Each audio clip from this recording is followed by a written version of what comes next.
lighthearted and well to get along people, but I think a lot of it stems from our internal happiness that we have within us, and it translates across everything that we do, where we don't take life too seriously. Yep. So we've been trying to work on this talk for a while. I think we did like a short, like a one-on-one podcast one time. And what was it called? I don't even remember. It's about hacking happiness, right? Because I feel like any human being on this entire planet, we're only looking for one thing, right? Whether it's the money or the deals or the relationships, wherever we go when we get on a plane and spend time with a bunch of strangers, we're just trying to squeeze a little bit of happiness out of life, if we all think about it, right? Because if we weren't seeking something for fulfillment, then we wouldn't do it at all. It wouldn't be worth the investment of time and energy. So I believe personally that I have hacked happiness. I think I've found enough tricks in my life to make myself happy all the time. I don't know, a lot of people in here, there's my family and friends that I know personally, and they'll know that I'm a pretty outgoing guy. I always have a positive outlook. I never get down on myself. But it wasn't, it didn't come naturally and it didn't come easily, right? And I feel like I wouldn't have any right to talk about this if I haven't been through tremendous pain. And I bet everybody in here has been through something in their life that is so painful, you don't much like to talk about it. But when you can work past that, there are certain hacks that you can implement into your life that you can actually hack happiness, both through a chemical and relational means.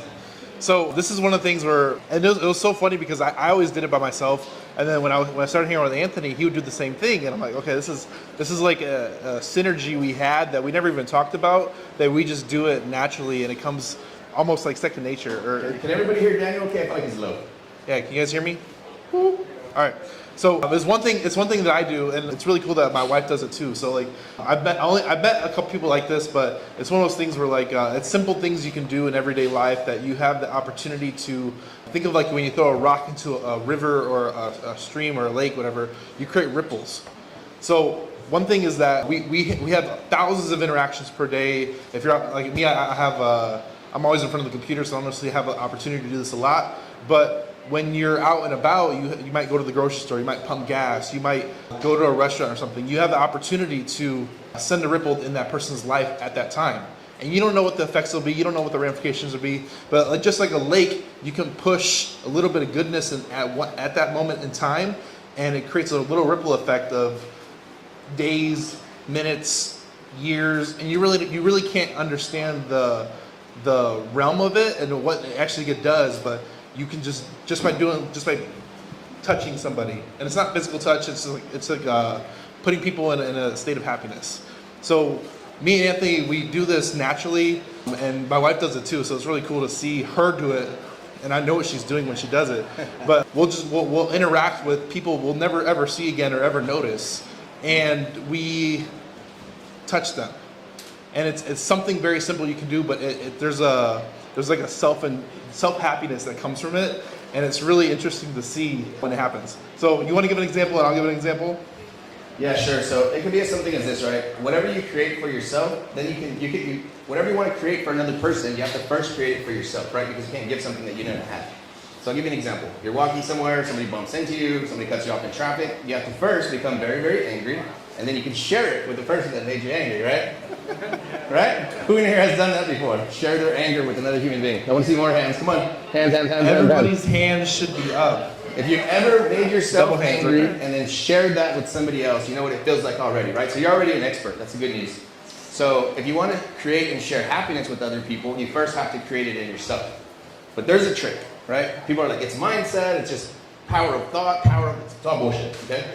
The way that you turn it on is you turn it on for other people first. So even if you're in a terrible mood, right? You walk into Home Depot, right? My favorite place, your favorite place, bro? You walk in, you see the person at the register, something's just not right. You're walking in, you're feeling good, you got deals closing, people blowing up your phone, you're feeling real proud of yourself for that YouTube video you just uploaded, and you notice the person at the counter is not having an amazing day. Maybe it was their boss, maybe it was a customer, somebody, and you just see them kind of like going through the motions, right? Completely zoned out like a zombie. Dude, that is a badass shirt. Where'd you get it? Dude's like, what? Right? Instantly, his day is different now. And when you leave, you feel amazingly happy. Because you just brightened up that guy's day, right? The cool part is you can do it all day long.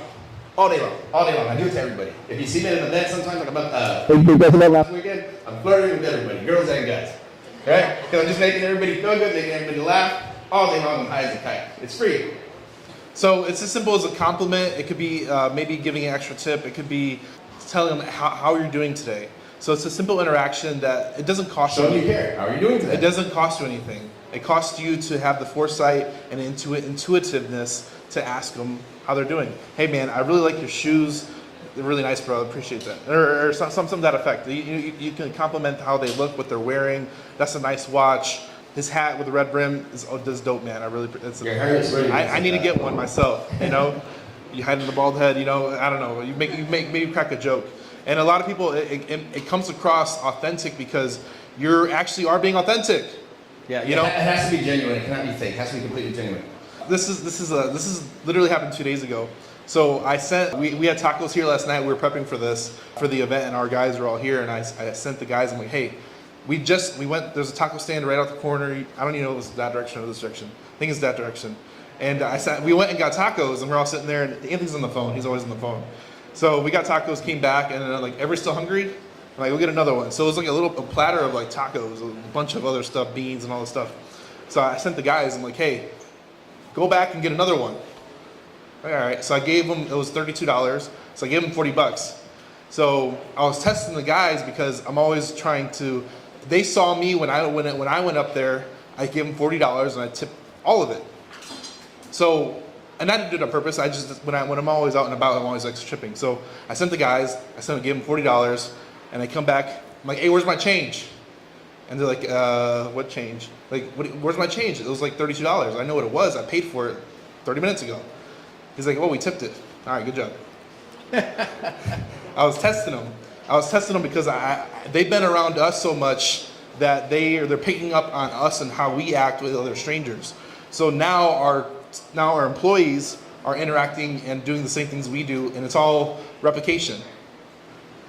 Yep, so everything, guys, I don't know if you know this, right, based like electricity, right, there's always a positive and a negative. People use that like in a cheesy connotation, but if you understand like thermodynamics, laws of the universe, complicated things that I'm not going to speak on, like I know what I'm talking about, everything's always equally in balance, yin and yang, good and evil, all that stuff, right?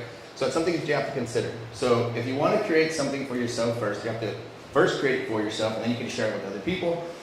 But I guess the coolest part is that you can start on one side and not the other. So let's say you do not have, but yet you want to give, right? The same laws still apply to you, right? Of equal and opposite exchange. So you can give away non-monetary things like a compliment, right? Like a smile, a handshake, a pat on the back, right? I walk around and grab people on the shoulder for no reason because it just kind of just startles them, right? You can give somebody a flower, a love note. Any kind of giving activates the law of receiving in your life, right? So you don't have to have something physical to be able to give. It's something that you can implement right away. And I'm just telling you, you don't, until you start trying it as a practice, like as a behavior, then you won't know the power that it can produce in your life. But again, a lot of people in here know me personally. They know I'm a big giver. And I don't give because I have it to give. I give just because it makes me high. It makes me high as a kite. It's very selfish of us. So when the guys came back to finish my story, I was like, I'm really glad you guys passed the test, and they didn't know I was testing them, but I'm really glad you guys passed the test, because now that you did that, there's going to be a ranch that we never expected. It's going to come in our inbox tomorrow, and we're going to make a shit ton of money. And that's really how it does work, guys. You don't give so that you can get something back. That's not the idea, right? But I can promise you that if you give and you give and you give and you give, it starts to come back in volume, like in high volume, so much so that you don't have to count anymore. And that's what's pretty cool. And it's kind of the experience that I think we're having. We help a lot of people, both sellers, buyers, new people, experienced people. And we feel like the people's lives that we are touching, they do go out and they are replicating, kind of that learned behavior. They see the way that we treat our students and our peers and our friends and our family, and then they go out and they do the same. And like, we're just super, super proud of everybody in here and kind of what we've been observing inside of the Highland. It's super beautiful. Yeah, and like I said, appreciate that. But it's one of those things. Like I hope you could take away just simple things that you be more aware of your surroundings, and you're aware of, because not everybody has a good day every day, and it's our responsibility as givers to the community. And I hope you all take this to heart. And now, by us teaching you this today, this little 10 minutes extra we had, maybe you can create another ripple effect in your day, in the next week, year, whatever. And it's such a simple thing for us to even translate and impart to you, because now we're creating ripple effects all over the United States, other countries. I don't know who's talking to people, somebody overseas, but it's one of those things where, like, I don't know what this conversation will have today, but I know it's just creating a ripple effect. There's waves and waves and waves of this. So just keep an eye, be aware of your surroundings, understand that people aren't always having a good day, and a simple compliment, a smile, your outfit looks amazing today. I appreciate you coming and spending time with us today. We're very, very thankful for everybody that came here, and we really are genuinely happy you're all here, because some people are from out of the country. I was talking to somebody that drove 7 hours here. We got Marvin from Chicago, John Pham from California, I'm from California, Cincel's from St. Louis. So we have a lot of people that came hours, days to come here and share this moment with us right now. So we really appreciate everybody coming out and sharing this with us. Yeah. Thank you guys. Thank you very, very much.